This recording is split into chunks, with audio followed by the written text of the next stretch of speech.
In the winter of 1973, a retired schoolteacher named Margaret Hollis walked into an antique shop on Commerce Street in Nashville, Tennessee, and bought a mirror for $40. It was oval, about 3 feet tall, in a carved walnut frame. The glass was old, not foggy exactly, but deep in a way that new glass is never deep. She had it wrapped in brown paper, carried it to her car, and hung it in her hallway that evening. The following morning, she called the shop owner and asked him one question. She asked him what was in the mirror before she bought it. The owner, a man named Gerald Foltz, told her he did not understand the question. She said that what she had seen in the mirror that morning was not her hallway. It was not her reflection. It was a room she had never been in, lit by a light that came from no visible source, furnished in a style she could not identify, and in the far corner of that room, barely visible at the edge of the reflection, something that had been watching her with the patient stillness of something that had been waiting a very long time for someone to look back. That is where this story begins. Not in a ghost story, not in a seance parlor. In a hallway in Nashville on an ordinary morning, in front of a mirror made before 1880 that had spent nearly a century waiting to be hung back on a wall. Gerald Foltz was not a mystic. He was a retired postal worker from Murfreesboro who had inherited his uncle's antique business in 1961 and spent the next 22 years learning what old things were worth and why. By 1973, he had developed a specific and absolute rule about mirrors. He would not sell a mirror he could not date, and any mirror he dated to before 1880 he kept. He kept them in a back room customers were not invited into. By 1973, he had 11 of them. By 1978, he had sold every single one. Not because he wanted to, because something happened in the winter of 1977 that made keeping them impossible. We will get to 1977, but first you need to understand what made those mirrors different, because the difference is not supernatural, it is chemical, it is historical, and it was deliberately eliminated. Before 1880, mirrors were not made the way they are made today. The reflective surface of a pre-industrial mirror was not the thin aluminum coating that modern manufacturing applies to glass in a vacuum chamber. It was an amalgam, a compound of mercury and tin, sometimes mercury and silver, applied to the back of hand-poured glass in a process refined over several centuries. The result was a reflective surface of a fundamentally different optical character than anything made after industrial standardization took over. The mercury compound penetrated the microfractures in the hand-poured glass over time, settling into the material at a molecular level, creating a reflective layer that was not on the surface of the glass, but inside it. Optically, this produced a reflection with more depth, more dimensionality, more of what the craftsmen themselves called presence than any modern mirror produces. After 1880, this process was phased out. The official reason was safety. Mercury is poisonous, and the men who worked with it suffered for it. Industrial silver backing was cleaner, faster, cheaper. By 1890, mercury amalgam mirrors were no longer being manufactured at commercial scale anywhere in the United States. The old ones remained, passing through estates and auction houses and antique shops, gradually breaking or being discarded, or ending up in the back rooms of careful men like Gerald Foltz. And if you believe the phase-out was purely a matter of industrial efficiency and worker safety, this story is going to ask you to reconsider that belief. If you are the kind of person who has always suspected that the history you were taught left certain things out, this channel exists for exactly that suspicion. Every week we go into the records that never made it into the textbooks, the newspaper accounts, the private letters, the institutional documents filed and forgotten. Subscribe now and hit the bell so the next investigation finds you when it drops. The algorithm does not favor this kind of content, and the only way it reaches the people who need to see it is if you tell it to. Now, back to Gerald Foltz.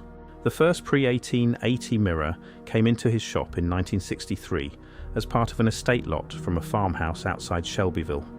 Simple rectangular frame, hand-poured glass with the characteristic greenish tint of high-iron silica. He priced it at $15. 3 days later, a woman bought it. 2 weeks after that, she came back. She did not want a refund. She stood at his counter and asked very quietly whether he had noticed anything unusual about it while it was in the shop. He had not. She told him that on 3 separate mornings she had seen, in the lower left corner of the reflection, a door, not her bedroom door, a door that was not in her room and had never been in her room. Dark wood, narrow, brass handle of an older style. It appeared only for a few seconds, always in the same corner, always when the morning light came through her east window at a low angle. She was not frightened. She was a practical woman. She simply wanted to know if he had an explanation.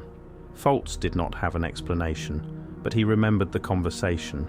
And when the next pre-1880 mirror came through his shop in 1966, and the customer who bought it returned 3 weeks later with a similar account, he started writing things down.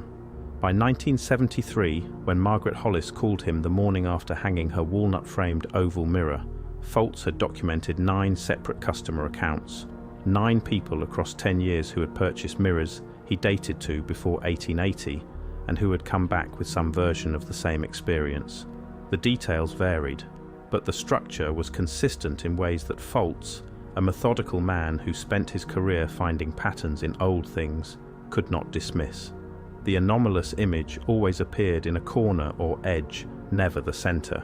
It appeared under low-angle natural light, early morning or late afternoon. It lasted only seconds.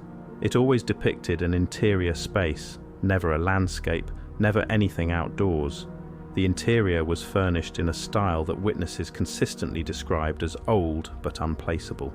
Not Victorian, not colonial, not any named period they could identify.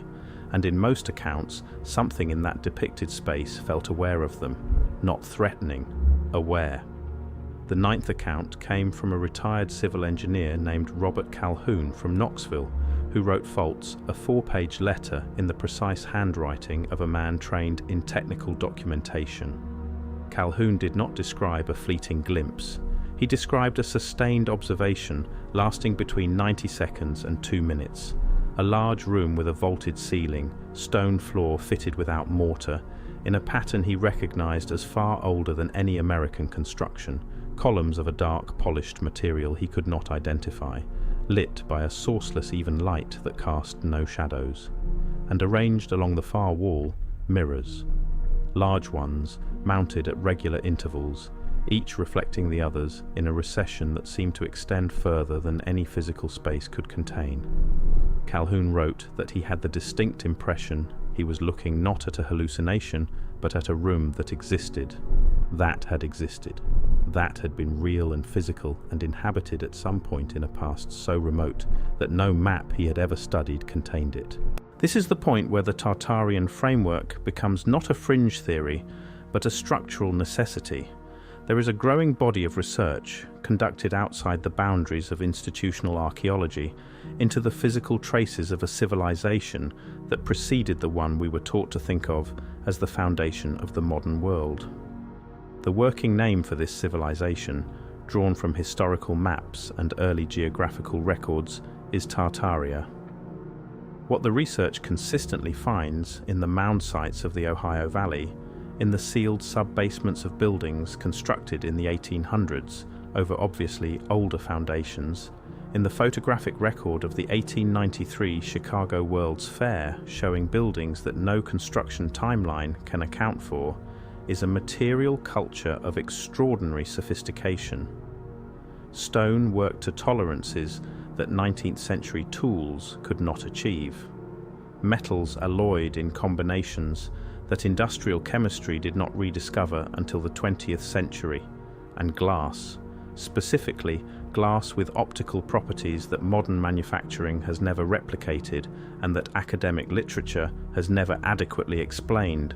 The mercury amalgam process was not invented by the craftsmen who practiced it. It was inherited, passed down through guild traditions whose origins are not documented and whose source materials have never been traced to a point of origin that fits the conventional timeline of craft history. The Venetian mirror makers of Murano, who dominated European mirror production from the 1400s through the 1700s, guarded their methods with a secrecy so absolute that the Venetian state executed craftsmen who attempted to leave the island and share their knowledge, not dismissed them, executed them. The question that institutional history has never seriously asked is what those craftsmen knew that was worth killing to protect. If you have stayed with this investigation this far, you already understand that the history of this continent contains chapters that were deliberately closed. Share this video with one person who needs to hear it. The official record depends on these conversations not happening. Every share is a record that does not disappear. What happened to Gerald Foltz in November of 1977 happened directly to him. He had kept one mirror for himself, a pier mirror nearly 6 feet tall in a gilded plaster frame dated to approximately 1858. He had kept it in his own front room for 4 years without incident. On an evening in November when the light was failing early and he had not yet turned on the lamps, he looked up from his book and became aware that the mirror was showing him something. His room was correct in the reflection. His furniture, his bookshelves, the doorway to the hall, all accurate. But in the upper right corner, where the far wall should have been, there was a corridor. Long, stone-floored walls of a dark material he had no name for, lit from above by a sourceless even light. And walking away from him down that corridor, toward a doorway barely visible at the far end, a figure, tall, not impossibly tall, but tall in the way a person is tall when they belong to a physical scale slightly larger than the one you have grown up accepting as normal. The figure did not turn around. It walked with the unhurried pace of someone who knew exactly where they were going. It reached the far doorway, it stopped, and then very slowly it turned its head, not its body, just its head, and it looked back down the corridor and directly into the mirror. Foltz told a collector named Paul Hewitt, who later published an account in a small circulation antique glass newsletter, that he did not feel fear. What he felt was recognition, as if the figure had been expecting him, as if his 4 years of sitting in front of that glass had been, from the other side of whatever surface the mirror represented, a period of patient waiting for him to be present at the right moment in the right quality of light. He stood up and turned on the lamp. The corner of the mirror showed his framed Tennessee landscape, nothing else. In the morning, he called every customer who had purchased one of his pre-1880 mirrors and asked for them back. He offered full refunds plus additional compensation. 6 returned the mirrors without question. 3 said theirs had broken or been given away. 1 did not return his call. 1 told him she had been trying to return hers for 2 years, but had not known how to explain why. He gathered what he could recover, crated them, and stored them in a rented unit outside Murfreesboro. He retired from the antique business in 1981 and died in 1994. His composition notebook, the one containing 10 years of customer accounts, was donated by his estate to a local historical society that has no record of receiving it. The storage unit was emptied after his death. The mirrors, if they were still there, were sold at auction with everything else. Where they went is not known. But the accounts survived. Margaret Hollis's letter to her sister survived. Robert Calhoun's 4-page documentation survived. Paul Hewitt's newsletter account survived. They sit in the same category as the Ashtabula County letters and the Pennsylvania mine reports, primary sources, contemporary accounts by named individuals of specific things seen in specific places at specific times. What they establish is this.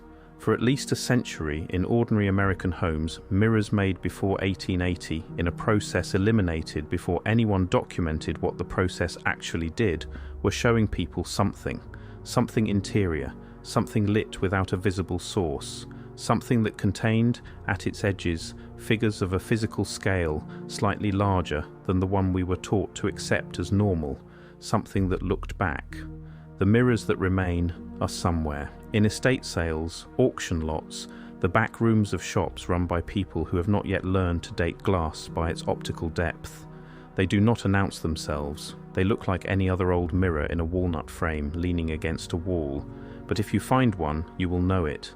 Not because of what it shows you immediately, because of the quality of depth in the glass, the sense that the reflection goes further back than the wall behind you, the The feeling, standing in your own hallway on an ordinary morning, that something on the other side of that surface has been patient for a very long time.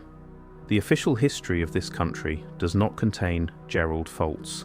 It does not contain Margaret Hollis or Robert Calhoun, or the craftsmen whose guild traditions encoded a process that industrial standardization erased in a single decade.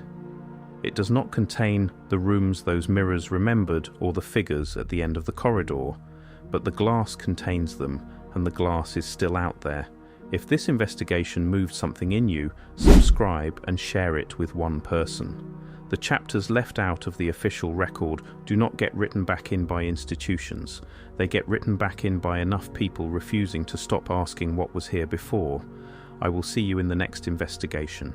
Until then, watch the light.